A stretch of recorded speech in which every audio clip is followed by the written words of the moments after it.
Shalom nuevamente a la audiencia de Teshuva, aquí su servidora Lisa Velázquez, en la parte número 4 de la miniserie de estudios Somos un Reino. Espero que, pues si esta es la primera vez que está viendo el estudio, les recomiendo que vaya a teshuva.tv, teshuva.tv, que el logo está aquí, y vaya y se conecte a www.teshuva.tv y vaya y escuche las primeras 3 partes del estudio. Les recomiendo que así lo haga para que usted pueda seguir en la misma línea y continuidad del tema que estamos desarrollando, que está muy interesante. El tema que vamos a estar hablando ahora, conectándolo con el tercer estudio que estuvimos hablando, es las consecuencias de la desobediencia. Ay, ay, ay. Las consecuencias de la desobediencia. Estuvimos hablando un poco acerca de la necesidad de nosotros conocer cómo es que podemos discernir si la versión del reino que se nos está presentando es la verdadera o no, a raíz de la temática que surgió cuando se estaba presentando este estudio en la congregación donde nosotros asistimos durante el tiempo de Sukkot. A mí me gusta hacer los estudios interactivos cuando estoy en vivo o tengo una audiencia frente a mí ahí, cara a cara, y pues me gusta hacer preguntas y que la gente se envuelva. Y durante esa parte surgió este tema, cómo yo puedo ahora discernir si lo que la versión del reino que se me está presentando es la verdadera, si acaso solamente me puedo dejar llevar por los señales y milagros que se pueden ver, puesto que eso es parte de la señal de que el reino de Dios está siendo inaugurado y restaurado en la tierra, pero lo será todo, puesto que si no estamos conociendo las bases bíblicas o las referencias bíblicas de lo que el reino de Dios, el verdadero reino de Dios se trata, entonces no tenemos un fundamento sólido. Y cuando ocurren ciertos eventos, pues nosotros como seres humanos, que muchas veces erramos, porque no somos perfectos todavía, estamos rumbo en ese proceso, pues todos salimos del sistema tradicional religioso, donde se nos inculcó de buscar la presencia, de buscar la presencia, de buscar la presencia, y se nos alimentó el ser emocional. Y como seres humanos que somos, porque estamos dotados de emociones, así el Padre nos creó a todos, pues cuando tenemos como señal que la presencia de Dios está en medio de un servicio, cuando nuestros vellos de los brazos se erizan, esa es una señal. Entonces, tenemos el lado emocional bien alimentado y bien pompeado, y la fe bien pompeada, por decirlo así, una expresión boricua, y me disculpan, pero entonces no tomamos el tiempo de validar por la escritura si todas estas manifestaciones vienen de una fuente divina, puesto que la escritura es la fuente, la máxima autoridad, y es el filtro. Si no pasa por el filtro y la regla de medir, que es la Torah, entonces póngalo a un lado y deséchelo. Y si todavía usted no entiende un concepto, póngalo en una gavetita, porque quizás no es el momento. Entonces, teniendo esto, eso fue la última conversación que estuve compartiendo en el tercer estudio. Ahora vamos a conectarlo a las consecuencias de la desobediencia. La terminología de convenio también puede proporcionar una visión de los árboles del conocimiento del bien y el mal y el árbol de la vida en el jardín en Edén. En Génesis 2:17, Yahweh Elohim le advirtió a Adán y a Eva que iban a morir en el día que comieran del árbol del conocimiento del bien y el mal. El conocimiento es un término de convenio, porque el gran rey, que en este caso viene siendo Yahweh, conocía a sus vasallos, a sus reyes regentes, que era Adán y Eva, y él era conocido por ellos. Lo probamos a través de la escritura cuando Adán y Eva escucharon la voz que se paseaba por el huerto a la hora de la tarde y ellos se esconden. Así que este término de conocer o conocimiento, relacionándolo con el árbol del conocimiento del bien y el mal, se refiere a la vida dentro y fuera de convenio. ¿Cuál podría ser el propósito específico del árbol del conocimiento del bien y el mal? Bueno, hay muchas teorías y muchas hipótesis. Les propongo esto y usted pues lo puede validar. Tal vez el árbol le brindó a Adán la oportunidad de elegir la fidelidad al convenio y ganar con esa elección la capacidad de administrar el reino de Dios en la tierra.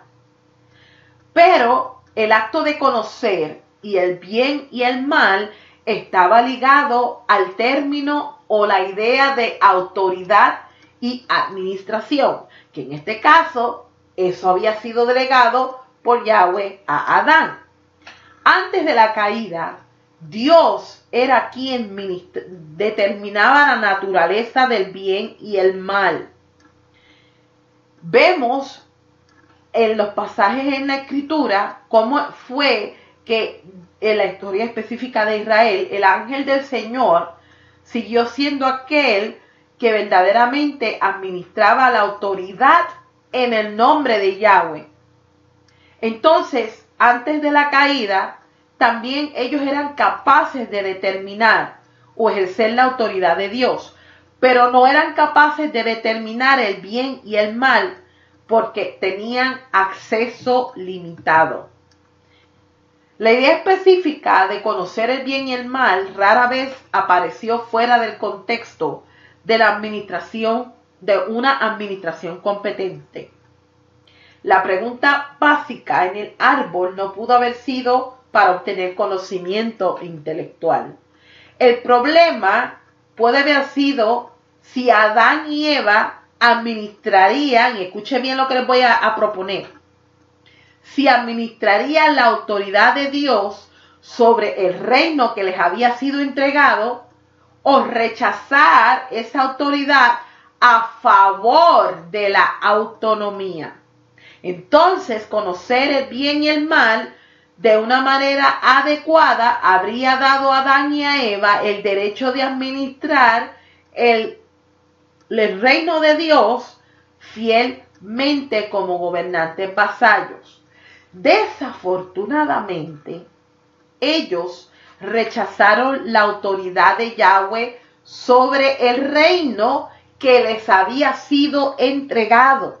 En cambio, se convirtieron en gobernantes de hombres. Por tanto, fue expulsado de la sala o del espacio sagrado a una tierra estéril y árida. Una vida alargada les habría dado un poco más de lo que ya tenían. Podría ser que la vida dada por el árbol de la vida les hubiera dado una vida espiritual en convenio, pero basado en su propio esfuerzo y no en obediencia.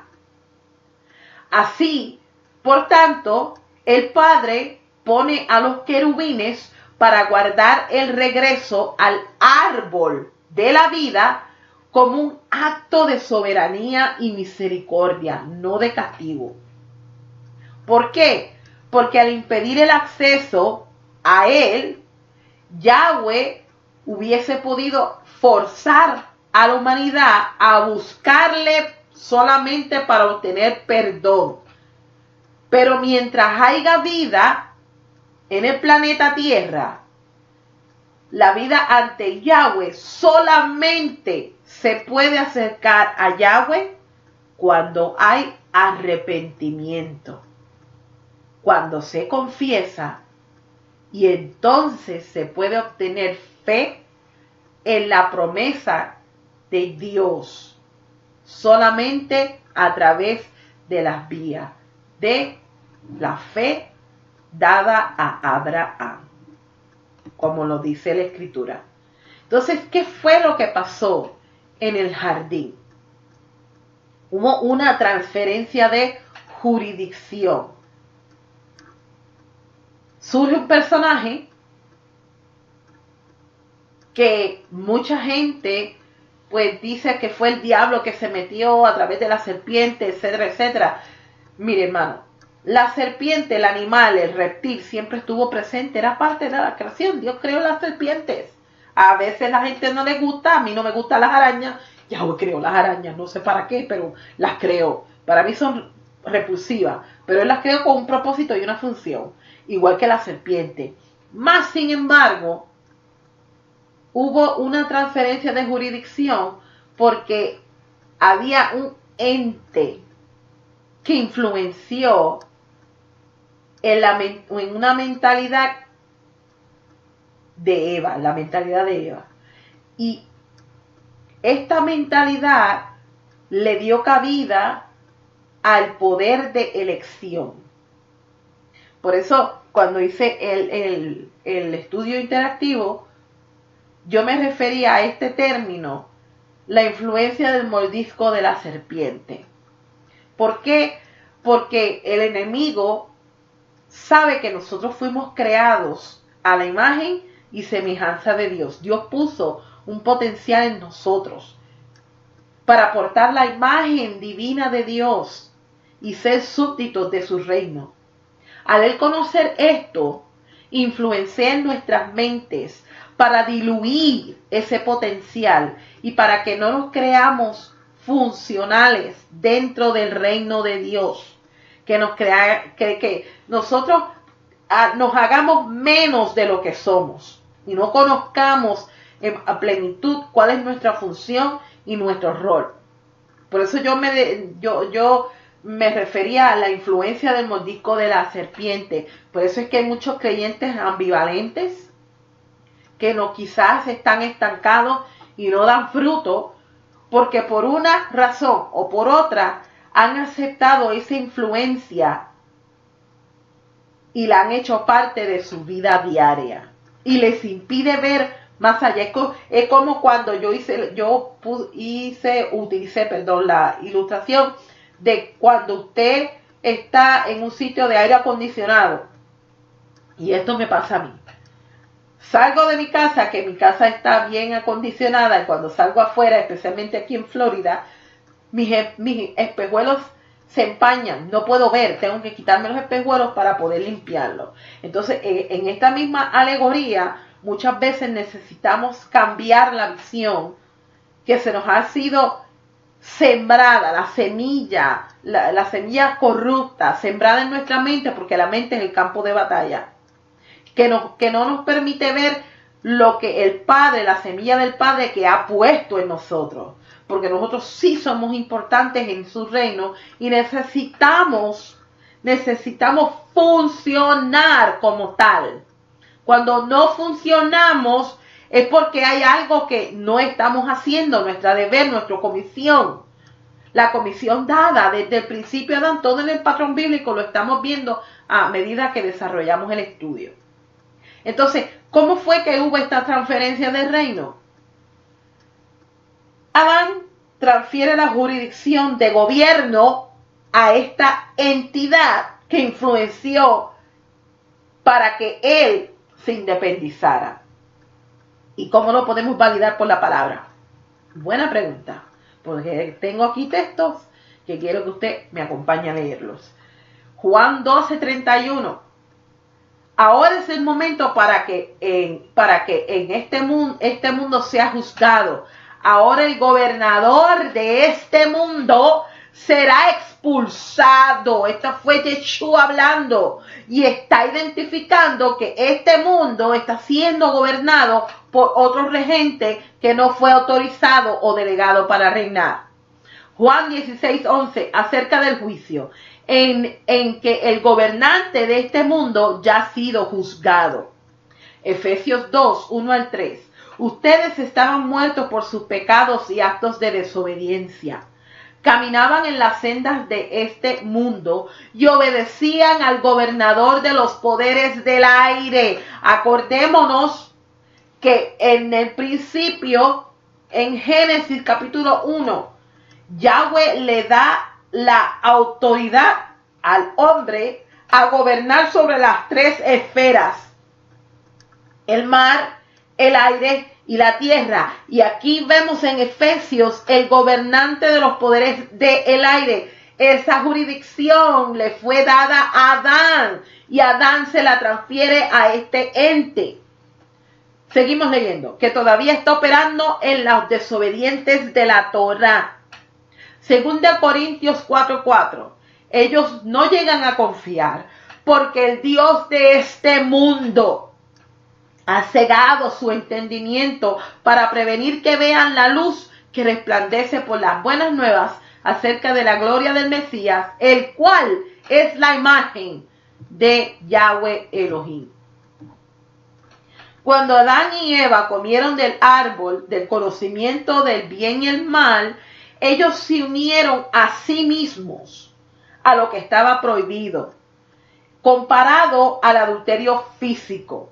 Cuando Israel a menudo formó alianzas no autorizadas con reyes extranjeros, que incluía adorar a sus dioses, porque cuando un rey conquistaba a Israel, traía sus deidades, e Israel era obligado a pagar tributo a los dioses de las naciones paganas. Y al Israel hacer alianzas con dioses, con reinos extranjeros, estaban haciendo alianzas con dioses paganos. Y al hacerlo, Israel se convierte en una ramera porque está cometiendo adulterio espiritual con otros dioses. En el jardín, las ramificaciones por romper el convenio cayeron sobre individuos que se habían profanado. Adán no tan solamente se profanó, sino también la tierra, la cual él había sido puesto como regente de ella, Eva y la serpiente.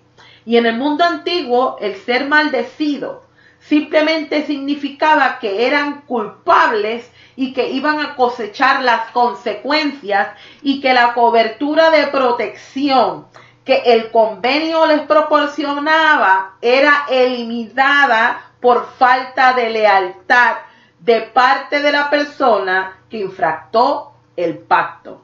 En este caso, la consecuencia de comer del fruto del árbol del conocimiento del bien y del mal fue la muerte. Sin embargo, aunque ellos no murieron inmediatamente, significó que al final de sus días la muerte iba a ser la paga de su pecado. La muerte entró como un enemigo por la violación del pacto e interrumpió la relación que ellos tenían, y la relación que ellos tenían como parte del convenio, como regentes y virreyes y sacerdotes dentro del lugar sagrado, dentro del espacio sagrado, porque introdujeron caos a ese lugar, por la cual tuvieron que haber sido exiliados. La muerte también se puede definir como un prototipo de exilio al campo, donde estaban siendo separados de la presencia de Dios. Y cuando la presencia divina se tabernaculiza con nosotros en la persona de Yeshua, el Mesías se convierte en el nuevo templo de la creación de Yahweh levantado en la tierra, el tabernáculo caído de David. La vida eterna entonces se convierte en una garantía. Por eso cuando leímos Juan 3, 16 y 17, el garante de la reunificación, del convenio que fue roto en Génesis, es a través del Hijo unigénito, que es Yeshua el Mesías. Entonces la muerte llega a ser eliminada al final de los días, cuando todas las cosas sean restauradas. La desobediencia de Adán y Eva hizo que su relación con la tierra también se volviera más tensa. Al principio del estudio estuvimos considerando cómo es que la labor de Adán incluía labrar la tierra, someterla, dominarla, cultivarla, labrarla, protegerla, cuidarla. Por eso es que tenemos los prototipos el contexto agricultural en las fiestas del Eterno. Por eso es que Israel se conoció como un pueblo agrícola, porque todo está conectado con la tierra. La Biblia es específica. Cuando hay caos por medio del regente que está puesto en el trono, la tierra sufre, porque la conexión entre el cielo y la tierra se ve interrumpida, porque dentro de ese espacio se trae el caos, que es la desobediencia. Y Adán y Eva confiaron en sí mismos para construir un reino en lugar de construir el reino que Yahweh les había ejecutado hacer. Una vez que fueron retirados del jardín, que era el espacio sagrado, entonces ese espacio sagrado podía sanarse y liberarse de la contaminación. Porque ustedes creen que Israel fue llevada al cautiverio. El pueblo tuvo que haber sido sacado del espacio sagrado, que en esto, que viene siendo simbolizando la tierra de Israel, por haber violentado el pacto. Y uno de los precedentes legales fue que Israel violentó los Shabbat, los años Shemitah y los años Yoel. Entonces Yahweh les hizo pagar por todas estas sanciones por la ley. Y el pueblo tuvo que haber sido removido al exilio para que la tierra de Israel pudiese sanarse. Sin embargo, como estudiamos en el principio, dentro de este reino, donde Yahweh es el Rey soberano y supremo de todo el universo, Él misericordiosamente sostuvo el mandato dado a la humanidad de trabajar la tierra y dar fruto aún en el exilio. La tierra, sin embargo, también soportó las consecuencias del hombre. Por eso es que cultivar alimentos en el suelo que produjeran espinas y cardos era un desafío. Imagínese usted trabajar una tierra que usted quiere una abundante cosecha y lo que salga sean espinos y cardos. Se va a morir de hambre. Esto es una tipología de la desobediencia y las consecuencias de este. Así que mantener la vida en el campo significó para ellos sudor, trabajo y angustia. Todo lo que se pasa en el exilio. Y en este contexto, el hombre se refiere a la humanidad en general. Tal vez esto indica el deseo de reproducir la naturaleza bestial de los seres humanos en lugar de la naturaleza divina. Porque el hombre, después vemos cómo es que el hombre dominaría a su mujer, lo que significa que iba a ejercer dominio a través de su propia voluntad para hacer retroceder el caos que había creado. Y cuando se crea caos y se trata caóticamente, los resultados son peores. Así que la palabra mashal se usa por primera vez en la semana de la creación, ya que lo que gobernaba antes de la creación del hombre eran el sol, las estrellas y la luna de día y de noche. Y esto lo podemos ver en Génesis 1:16. Esto lo podemos conectar con el sueño que tuvo José, en el que se comparó a Jacob con el sol, a Raquel con la luna y sus hermanos con las estrellas. Es una simbología, una metáfora de cuando se le revela a José que su familia estaba destinada a gobernar las naciones de la tierra, dando la continuidad de la dinastía real. La enemistad continuaría, sin embargo, entre el reino del hombre, que vendría siendo, en el caso de Génesis 3:15, la simiente de la serpiente, que representa a los gobernantes de este mundo, y el reino de Elohim, representado por la simiente de la mujer, que es el linaje real. Este tema o este concepto se domina a través de toda la historia del pueblo de Israel. La idolatría de Israel oscurece la distinción entre Dios y su creación al disminuir su gloria. su honor, su presencia, su nombre. La consecuencia de la idolatría de Israel fue el exilio a tierras extranjeras, donde se convirtieron en esclavos de reyes extranjeros y perdieron su identidad única. Tenemos el ejemplo de la familia de Jacob, cuando tuvieron que refugiarse en Egipto, y luego que muere José, muere Jacob y muere el faraón que había exaltado a José a esta posición. Israel fue exiliado a Asiria y Judá fue exiliado primero a Babilonia y luego en el primer siglo a Roma. La idolatría es una enfermedad que la creó el hombre y exhibe los síntomas del pecado. Y el pecado no es tanto fracaso moral, sino que se queda corto respecto al propio concepto de la perfección bíblica, ya que el hombre es el que decide tomar las riendas y decide lo que es correcto y lo que está mal, yendo en contra de lo que el Padre estableció como lo que es recto y moral y lo que está mal. Así que los síntomas de idolatría se manifiestan de formas variadas.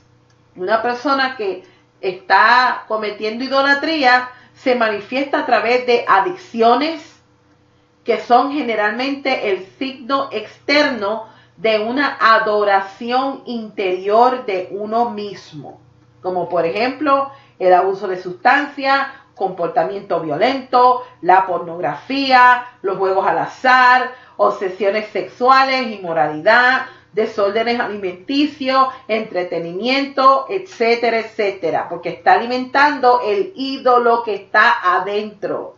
Esos son síntomas de idolatría.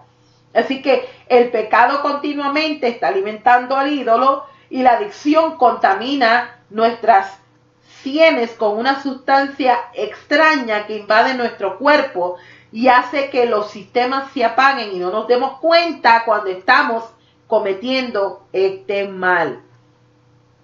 Y aunque muchas de las adicciones son casi imposibles de romper sin ayuda externa, nuestro Padre es más capaz de liberar a todos los cautivos si se ponen en las manos de Dios. Porque la liberación comienza con negar la autodeterminación.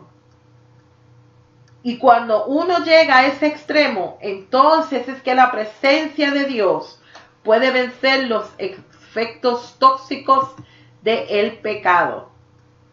Adán cambió su lealtad de Dios hacia sí mismo.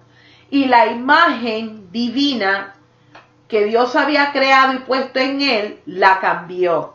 Así que comer del árbol del conocimiento del bien y el mal, Adán se apropió de su propia autoridad, de hacer una autoridad ética, autoridad que solo le correspondía a Yahweh. Y hacer una ley ética era una función que los humanos nunca han podido cumplir. Él eligió actuar como si fuera Dios y decidir qué era bueno y lo que era malo. Y esta es la base de la idolatría. Cuando deificamos nuestras propias capacidades y nos hacemos dioses nosotros mismos y nuestras elecciones. La raíz de toda idolatría es el rechazo humano a la finalidad de la autoridad moral de Dios. Elimina la responsabilidad de el yo de recibir la presencia divina y ser portador de su imagen para convertirse en esclavos de los dioses de este mundo. Nuestros sabios declaran que cada alma dentro de la comunidad de los fieles se convierte en un templo humano. Si una persona es santa, entonces su templo es santo. Si la persona peca, entonces su templo se contamina. Cuando una persona se arrepiente Es como si estuviese reconstruyendo el templo que por el pecado contaminó y destrozó. Así que el arrepentimiento restaura nuestra humanidad y el Espíritu de Dios entonces puede hacer su función, renovar nuestras mentes para que así de una forma podamos pensar de una manera diferente. El verdadero perdón solo puede tomar lugar donde habita la presencia de Dios. Y cuando Israel regresó del exilio, los que regresaron, ellos recibieron una orden. ¿Cuál fue esa orden? La de construir el templo. ¿Por qué el templo? Porque el templo es la casa donde la presencia de Dios mora y habita. Una vez que el templo y el altar fueron reconstruidos y tomaron nuevamente los servicios del tiempo función, entonces el pueblo podía acercarse a Dios por la vía del arrepentimiento para obtener perdón a través de las diversas ofrendas que el mismo Padre estableció en la Torá. Ahora no tenemos templo. ¿Cómo nos acercamos al Padre cuando nos arrepentimos? A través de Yeshua. Yeshua es la vía para que nosotros nos podamos acercar al Padre y obtener perdón.